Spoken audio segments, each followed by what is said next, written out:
Hey, CarefreeYouth here. Well, my name's Scott. Welcome to my YouTube channel. It's crunch time of the season, with two big matches coming up. The first is a game against Nottingham Forest for a chance to get in the top 5 and qualify for the Champions League.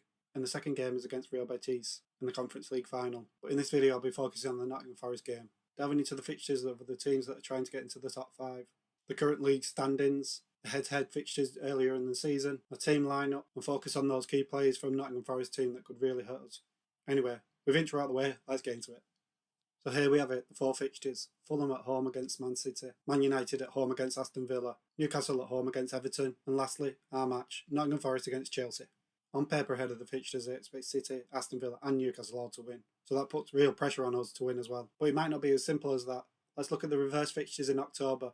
As you can see, Man City did get the win last time, 3-2. But the other 3 matches were all draws. Everton getting a draw against Newcastle, Aston Villa drawing against United, and Chelsea drawing 1-1 against Nottingham Forest. Looking back on that Chelsea match, Nottingham Forest went down to 10 men with around 15 minutes to go, but we couldn't get the win. Could that be a pivotal moment in the season? Who knows? Let's see. Next up, let's look at the league standings. As you can see, 3 points separate Man City in 3rd and Nottingham Forest in 7th, so all to play for. Ideally, Chelsea just need to win, so we don't have to do all the mathematics, because it's in our hands. But looking at that 3rd column, Chelsea are well ahead on goal difference. So if it does go down to points, Chelsea will qualify for the Champions League next season on goal difference. The key match I'm looking at is Man United versus Aston Villa. If United can get anything, then that would mean we'll only need a point. But if United win, we just need a draw. I could talk about the mathematics of all this, of Newcastle drawing and all that, but we can't predict football, so who knows? Let's just look at the lineup and see what happens. Alright, so this is my predicted lineup. Sanchez in goal. I think we expect it now anyway. With Maresca saying that he'll start Jorgensen in the Conference League final, we all know that Sanchez is going to start this one. Then 2 of the back line picks itself. We all know that Cucurella and Colwell are going to start.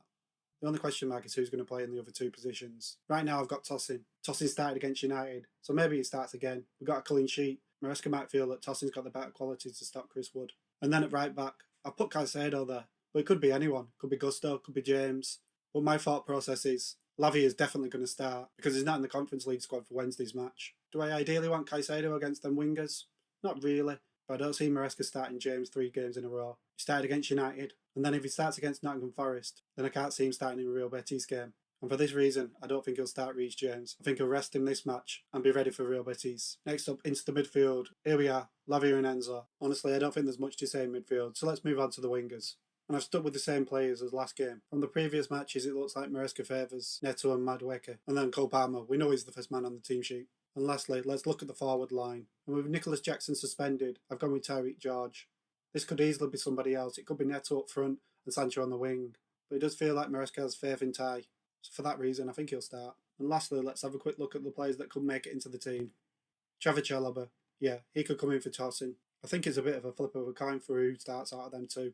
Let me know in the comments section which one you think should start. And then it's the right back position. Reece James, Malo Gusto or Caicedo. I think I'll go with Caicedo. Then we've got Jadon Sancho.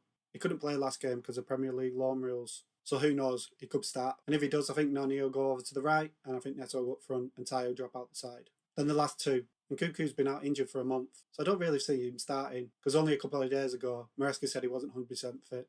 And then we've got Mark Gu. I can't see him starting, but he could make an impact off the bench. But he's been out injured since February. That's 4 months of not playing time. So I'll be really surprised if he starts him. I know football's about opinions, and I'm sure somebody watching this won't agree with me. So get in the comment section and let me know. I made this channel so people can talk about football and discuss these things. Alright, with that out of the way, let's have a look at some key players from Nottingham Forest side. First up, we've got Milankovic, 5 goals and 2 assists in the Premier League. These stats are all from the Premier League, but before somebody moans at me that they're wrong. 5 goals and 2 assists from a defender. And that's a small reason why I think Tosin will start, to mark him on set pieces, because we can't give him chances in set pieces. Alright, on to the second one on my list. Gibbs White.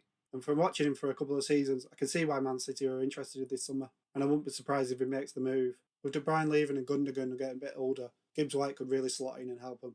Alright, on to play number 3. Alanga. Alanga's got 18 goal involvements this season, and he could be a real key threat. I think we need to pay close attention to him, because he's a real difference maker. Alright, on to the next players. And here we have it. Ole Aina and Hudson-Odoi. You didn't expect me not to talk about it, did you? Whenever we come up against a former Blue, I'm always worried that they'll score, and I hope they don't, because I think top 5 is crucial this season. Alright, on to the last key player. And here we have it, Chris Wood. 20 goals and 3 assists. He is the talisman for the team. Nottingham Forest has scored 58 goals in the league this season, and Chris Wood has got over a third of them. If Nottingham Forest are to score, it's usually with him on the end of it. So Chelsea need to pay close attention to him and stop that threat. Alright, hopefully he got this far. I'm predicting a 2-1 win for Chelsea. I don't think we'll keep a clean sheet, but I do think we'll win. And as for the Fulham vs City game, let's hope for a Willian goal. And for the United vs Aston Villa game, let's hope for a Mason Mount goal. And the Newcastle vs Everton game, let's hope for a Mando Burrow goal. I do think one of the teams will slip up, but I'm not sure who it will be. And if you've got this far, get in the comments section. Predict the scores for the 4 fixtures. And then a simple yes or no. Will we qualify for the Champions League? Yes? No? Get it in the comment section.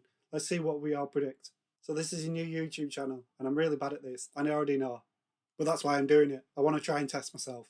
So hopefully this is the worst ever video I've ever done, and it's only going to get better from here. And if you want to join the journey and see how I get on in the future, then hit the subscribe button. The aim for this video is to get 20 likes, and I likely won't get it. Hopefully in the next video I'll be smiling that Chelsea have got top 5 in Champions League football.